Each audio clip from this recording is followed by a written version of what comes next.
우리 성함의 성도 여러분, 한 주 동안 평안하셨습니까? 네.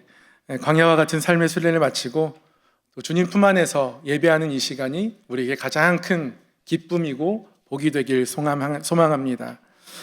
오늘은 청함과 택함이라는 제목으로 말씀을 받도록 하겠습니다. 여러분 종종 이렇게 시를 읽으십니까? 시를 읽기가 좀처럼 쉽지 않죠.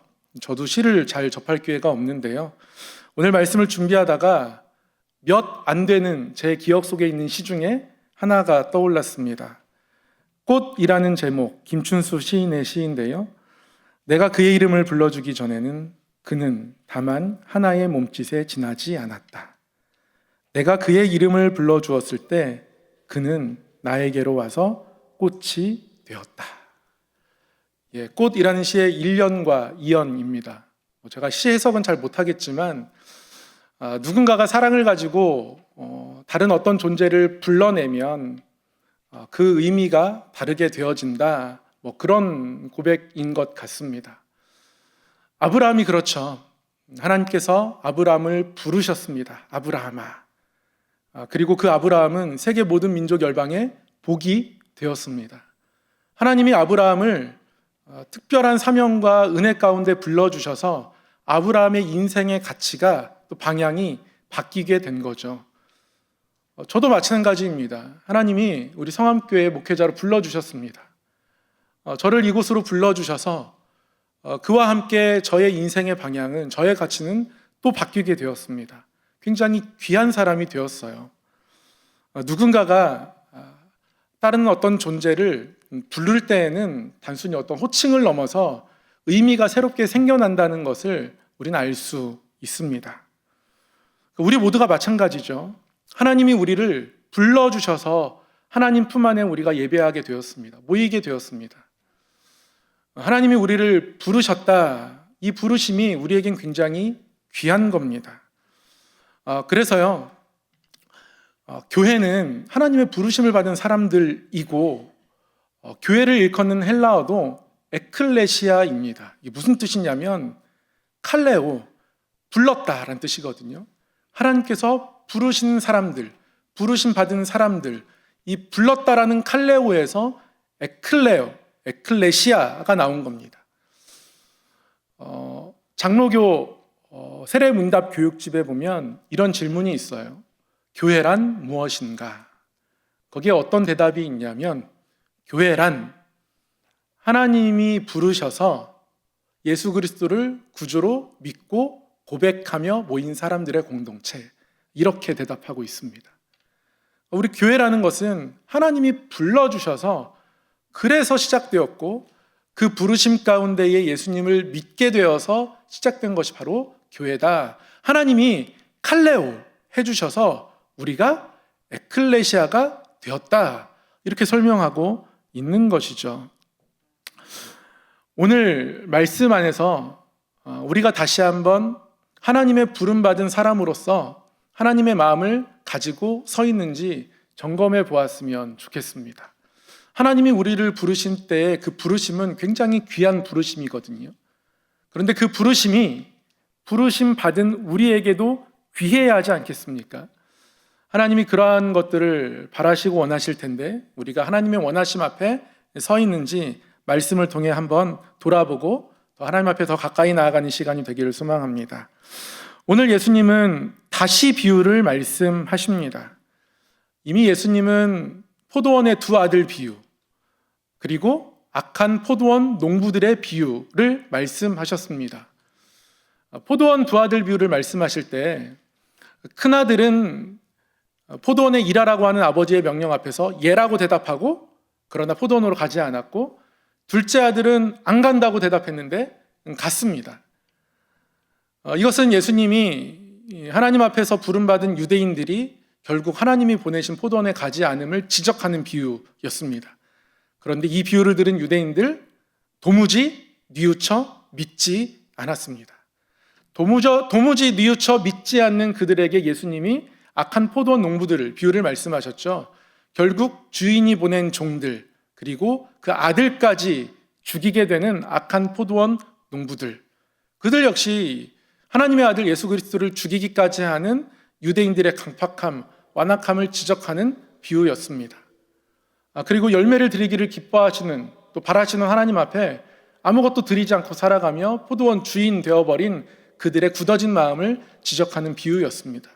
그래서 우리는 하나님 앞에 열매를 드리는 사람들이니 하나님 앞에 열매를 드리는 사람들로 살아가자, 지난주 그렇게 말씀을 나누었습니다. 그런데 이렇게 비유를 예수님께서 말씀하셔도 이 유대인들은 여전히 마음이 완악합니다. 그 비유를 듣고 나서 이 유대인들은 뉘우치기는커녕 우리가 그렇게까지 강팍했었나? 라고 돌아보기는커녕 오히려 예수를 잡고자 합니다. 그래서 오늘 말씀 바로 앞에는 예수를 잡고자 하는 유대인들의 모습이 나타납니다. 그런 그들에게 예수님이 다시 비유를 말씀하시는 거예요. 어떤 비유입니까? 천국은 마치 자기 아들을 위하여 혼인잔치를 베푼 임금과 같다라고 비유를 말씀하십니다. 비유 내용을 보면 한 임금의 아들을 혼인잔치를 배설하게 됩니다. 종들을 보내서 청한 사람들을 오라고 하죠. 그런데 이 청함받은 사람들이 오기를 싫어합니다. 그래서 다시 다른 종들을 보내요. 정말 잘 준비했다. 옷찬도 준비하고 모든 것이 다 잘 준비되었으니까 오라고 다시 재차 초대합니다. 그런데 초대받은 그들은 임금이 보낸 종들을 돌아보지도 않고 한 사람은 자기 밭으로, 한 사람은 자기 사업으로 갑니다. 그리고 몇몇 남은 사람들은 임금이 보내서 온 이 종들을 잡아 죽이기까지 합니다. 임금이 노하지 않을 수 없죠. 그래서 임금이 노하여 군대를 보냅니다. 자기의 종들을 살인한 자들을 진멸하고 그 동네를 불사르죠. 그리고 이제 임금은 다른 사람들을 초대합니다. 혼인잔치가 준비되었는데 이전에 청함 사람들은 합당하지 않으니 내거리 길에 가서 사람들을 만나는 대로 혼인자리에 청하여 오라고 종들을 성박 내거리로 보냅니다. 종들이 임금이 시키는 대로 하죠. 성문 앞 내거리에 가서 악하든 선하든 만나는 대로 모두 데려옵니다. 그리고 혼인잔치에 사람이 가득합니다. 사람이 가득한 혼인잔치에 드디어 임금이 등장을 합니다. 임금은 손님들을 보기 위해서 잔치자리에 들어왔다 합니다. 그때 임금의 눈에 예복을 입지 않은 한 사람이 발견되죠. 임금이 그에게 다가가 이렇게 이야기합니다. 친구여, 어찌하여 예복을 입지 않고 여기 들어왔느냐? 그런데 그가 아무 말도 하지 못합니다. 임금이 사원들에게 이렇게 명령합니다. 그 손발을 묶어 바깥 어두운 데에 내던지라. 거기서 슬피 울며 이를 갈게 되리라. 그리고서는 마지막으로 결론적으로 청함을 받은 자는 많지만 택함을 입은 자는 적다. 예수님 말씀하십니다. 이 비유를 조금 더 자세히 한번 묵상해 보도록 하겠습니다. 이 비유에서 잔치를 베푸는 왕은 청한 사람들을 부릅니다. 청한 사람들을 잔치에 오라고 했다고 기록하고 있습니다. 그러니까 임금이 청한 사람들을 칼레오하고 있는 겁니다. 부르고 있습니다. 청함받은 사람들, 이 청함받은 사람들은 정확히는 부름받은 사람들입니다. 이 청함받은 사람들, 헬라어에서는 케클레메누스라고 기록하고 있습니다. 임금은 이 사람들을 칼레오, 불렀고요.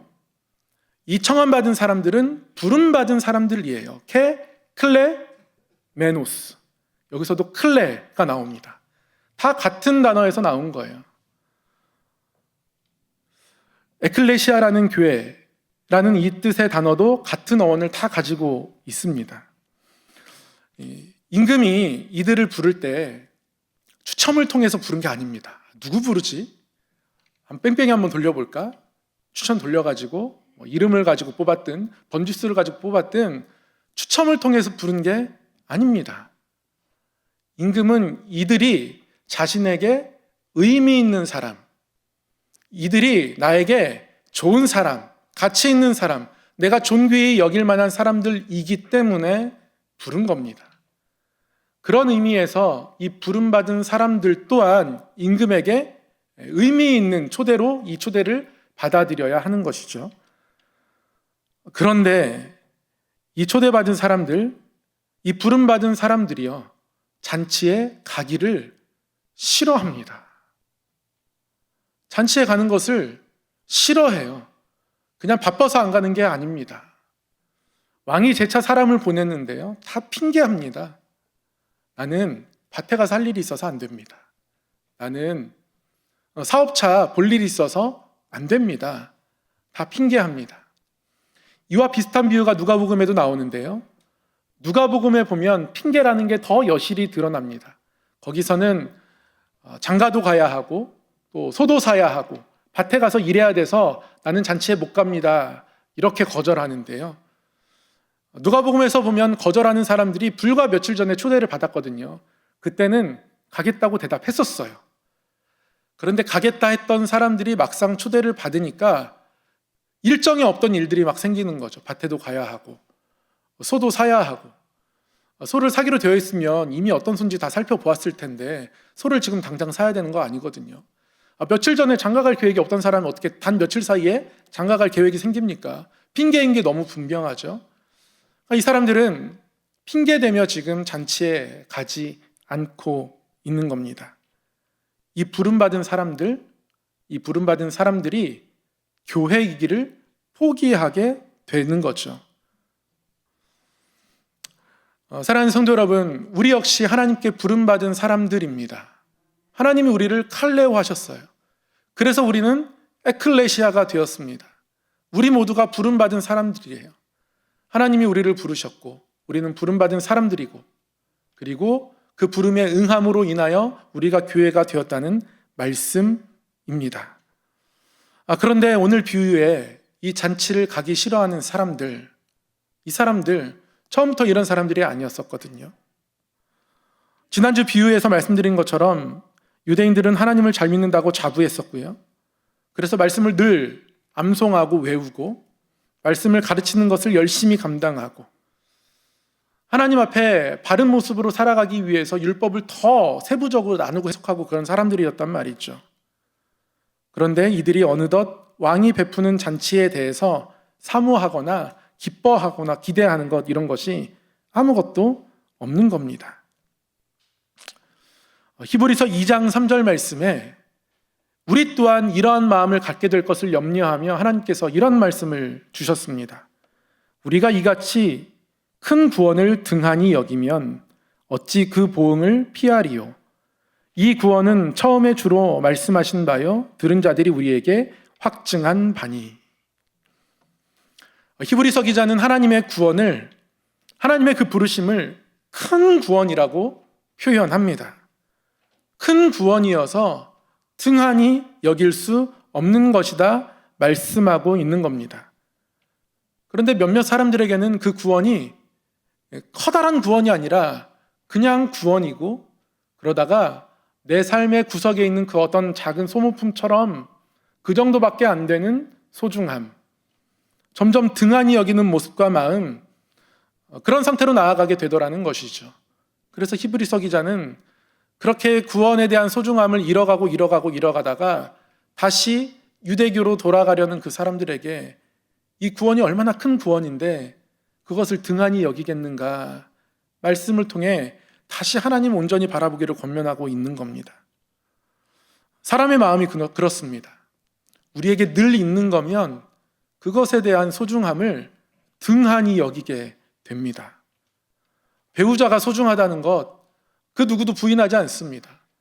나중에 제가 병들면 누가 저 먹여주겠습니까? 단 한 사람밖에 없어요. 자녀들 너무 소중하죠. 세상 그 누구보다도 소중합니다. 그런데도 보면 나에게 가장 소중한 가까운 가족들에게 우리는 가장 말을 함부로 하게 되는 것 같습니다. 이뿐만이 아니죠. 사람에게 반드시 필요한 것이 물 아니겠습니까? 근데 여러분, 설거지 하시면서, 샤워하시면서 감탄하십니까? 야, 물이 나오다니 놀랍도다. 감사하십니까? 나오면 나오는가 보다 이렇게 생각하죠. 그러다가 갑자기 수압이 조금만 떨어져도 밖에 누가 물 쓰는 거야? 이러면서 타박하거나 그렇게 대처하지 않습니까? 전기, 늘 우리 가운데 있습니다. 불이 환하게 켜져 있습니다. 불이 환하게 켜져 있는 것에 여러분 감사하십니까? 스위치를 누르면 집이 밝아지는 것이 놀라운 기적처럼 여겨지냐는 말씀이죠. 잘 그렇게 되지 않습니다. 늘 일상에 있으니까요. 오히려 저는 반대로 학생 때는 도대체 왜 전기를 발명을 해서 이 밤에 내가 공부를 하나, 이런 불평도 갖곤 했는데요. 우리는 일상에 가까이 있는 것들, 늘 있는 것들에 대해서 그렇게 감동하지 않게 됩니다. 여러분, 성전을 헌당하면서 얼마나 큰 감동 가운데 헌당의 예배를 드리셨습니까? 제가 아무리 상상해도 여러분의 마음속에 그 기쁨까지는 못 느낄 것 같습니다. 눈물로 기도했고 지난 날들을 돌아보며 하나님 우리에게 이런 성전을 주셨구나 감동하면서 헌당 예배 드리셨을 거예요. 그 감동이 예배당 들어올 때 지금도 살아 움직이십니까? 늘 예배당이 있으니까 이게 없어질 리가 없어요. 이상한 날에 앨리스도 아니고 바람에 회오리 바람에 이 집이 날아갈 리가 없으니 늘 자리에 있을 것임이 확신하니 들어올 때마다 감사하다. 성전이 있으면 얼마나 큰 기쁨인가. 이렇게 감격하기가 쉽지 않게 되더라는 것이죠. 말씀이 우리 가운데 늘 있습니다. 제 서재에는 성경책이 종류별로 다 있습니다. 독일 성서공회 해설 성경, 취리 성서공회가 해설한 성경, 헬라어 문법을 설명하고 있는 문법 성경, 큰 글씨 성경, 표준 세번역 성경, 너무 성경이 많아요. 말씀을 소중히 여기는 마음 분명히 저한테 있습니다. 그래서 성경책을 비싼 가죽으로 새롭게 재본합니다. 그리고 각인으로 새겨 넣어요. 나의 사랑하는 바이블이라고 여기다 각인으로 새겨 넣습니다. 근데 성경책을 아끼는 마음이 그런 순간에는 있지만 이 말씀을 정말 사랑하고 말씀에 기대어 살아가고 말씀을 보는 자리가 나에게 가장 소중한 자리이고 내가 그렇게 말씀을 대하며 살아가나 다시 한번 이 말씀 앞에서 되돌아보게 되더라는 것이죠. 주중에 우크라이나의 한 가지 어떤 소식을 들었습니다. 어떤 소식이냐면 전쟁을 통해서 많은 피해를 얻고 또 많은 피난민들이 발생했는데요. 이들이 그래도 하나님 믿고 하나님 의지하면서 이 어려운 날들을 버텨가야 하는데 성경책이 없는 거예요. 불타 없어지기도 하고 잃어버리기도 하고. 그래서 성경책이 필요하다라고 우크라이나 성서공회에서 우리 대한성서공회를 방문하고 대한성서공회에 성경책 지원을 요청했다, 이런 소식을 접하게 되었습니다. 그러면서 우크라이나 성서공회 관계자분이 들려주시는 말씀이 성경책이 없어가지고 시편 31편 내 뼈가 다 떨리는 것 같고 사그는 것 같은데도 하나님이 그러나 회복시킨다는 그 시편의 고백을 우크라이나의 기독교인들이 암송하고 묵상하고 그 영상을 서로 공유하면서 그렇게 말씀 붙잡고 이 시기를 버텨내고 있다라는 거예요. 그래서 말씀이 더 필요하고 성경책이 더더욱 필요하다, 그런 말씀을 전하신 거죠. 말씀을 대하는 우리의 마음이 어떠한가? 이 말씀 없으면 내가 죽을 것처럼 말씀을 바라보고 있나? 그런 물음이 저에게 찾아왔습니다. 하나님이 우리를 부르신 부르심, 그 은혜가 큰데 우리는 그 앞에서 그 잔치에 어떤 마음으로 지금 서 있고 나아가려 하는가? 이 비유의 말씀 앞에서 우리를 되돌아보게 되더라는 것이죠. 잔치에 가기를 싫어하는 사람들, 그리고 결국 하나님의 아들 예수 그리스도를 죽인 이들, 이 유대인들, 하나님은 자신의 종들을 죽인 이들에게 사람을 보내서 그들을 심판하십니다. 그리고 이들 대신에 하나님은 새로운 사람들을 초대하십니다. 왕은 종들에게 거리에 나가서 많은 사람들을 다시 잔치에 초청하라 합니다. 많은 사람들이 불려왔습니다. 잔치에 사람들이 가득하게 되었는데요. 그런데 왕이 이 잔치 자리에 와서 사람들을 살펴보니 예복을 입지 않은 한 사람이 있는 거예요. 왜 예복을 못 입었을까요? 가난해서? 아닙니다. 이 예복은 겉옷 위에 걸쳐 입는 옷입니다. 제가 일전에 의사 몇 분들과 또 교회 청년들 몇 명과 함께 아프리카 짐바브웨에 의료 선교를 다녀온 적이 있습니다. 7, 8일간의 일정으로 다녀왔는데 어려운 사람들을 진료하는 모든 일들을 다 마치고 마지막 식사를 그래도 꽤 괜찮은 곳에서 했습니다. 호화로운 곳은 아니고요. 그냥 깔끔하고 음식이 잘 갖추어진 곳, 그곳에서 식사를 하는데 그 식당에 들어가려고 하는데 식당 입구에서 예쁜 천을 나누어 주더라고요. 이것은 환영한다는 의미를 가진 천이래요. 그래서 우리 식당에서는 이 천을 겉옷으로 두르고 식사를 한다 합니다. 그게 이 아프리카의 짐바브웨 풍습이라고 설명하면서 천을 나눠주더라고요. 그래서 그 색동 천을 딱 입고 식사를 했던 기억이 납니다. 엔디마라고 하는데요. 오늘 예복이 바로 그 엔디마입니다. 겉옷 위에 두르는 겉옷. 누가 나눠주냐면 혼주가 나눠줍니다. 이 사람은 예복을 못 입을 이유가 전혀 없는 거예요. 혼주가 나눠준 예복을 받아서 입었어야 했는데 뭐 입을 필요 있나? 라고 생각하고 그 예복을 버린 거죠. 아니면 누구를 주었던지. 혼주가 분명히 예복을 나눠주었는데 예복을 입지 않은 겁니다. 그래서 왜 예복을 안 입었냐는 혼주의 물음에 한마디도 대답할 수 없는 겁니다. 결국 예복을 입지 않은 사람은 잔치에 쫓겨나게 되고 예복을 입은 사람들이 그 잔치에 참여하게 됩니다. 우리는 이 비유를 통해서 유대인들의 강팍함을 보게 되죠. 결국 예수님을 십자가에 못 박고야만은 이들의 완악함을 마주하게 됩니다. 또한 예수님이 예루살렘 성에 들어오실 때 호산나 호산나 외쳤고 구원하소서 구원하소서 호산나 호산나 우리를 구원하소서 그런 의미로 그렇게 외쳤던 많은 군중들이 결국은 예수님을 십자가에 못 박으소서 십자가에 못 박아라 못 박아라 성난 군중으로 바뀌는 것도 복음서를 읽어가면서 알게 됩니다. 성경 몇 장만 넘기면 그러한 사람들의 완악한 모습들이 나타납니다. 예복을 벗어버린 사람들이 거죠. 잔치에 가기를 싫어하는 사람들인 겁니다. 더 나아가 잔치에 오라는 사람, 그 종들, 그 아들 죽이기까지 하는 사람들의 모습입니다.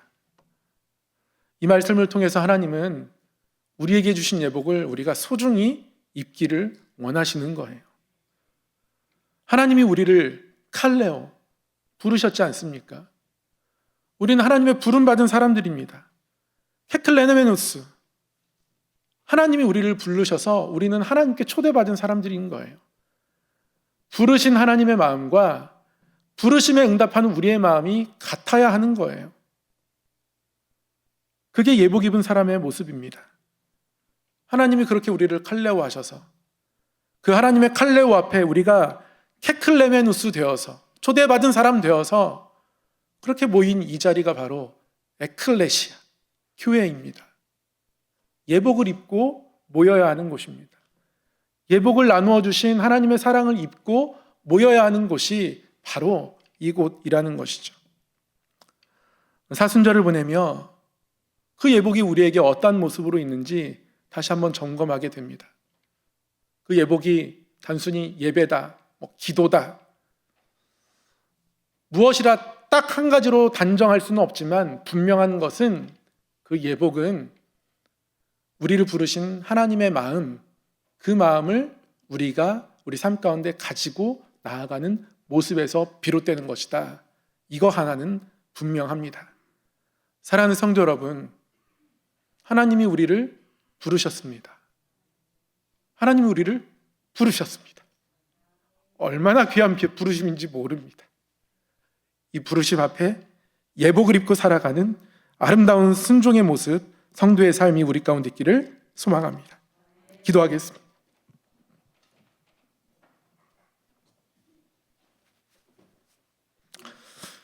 은혜 가운데 우리를 불러주신 하나님 아버지, 그 부르심이 귀하고 아름다움을 다시금 바라보게 하시니 감사합니다. 부르심에 응답하여 예복을 입고 그 예복을 깨끗이 하며 우리의 삶을 살아갈 수 있도록 인도하여 주시옵소서. 예수님의 이름으로 기도하옵나이다. 아멘.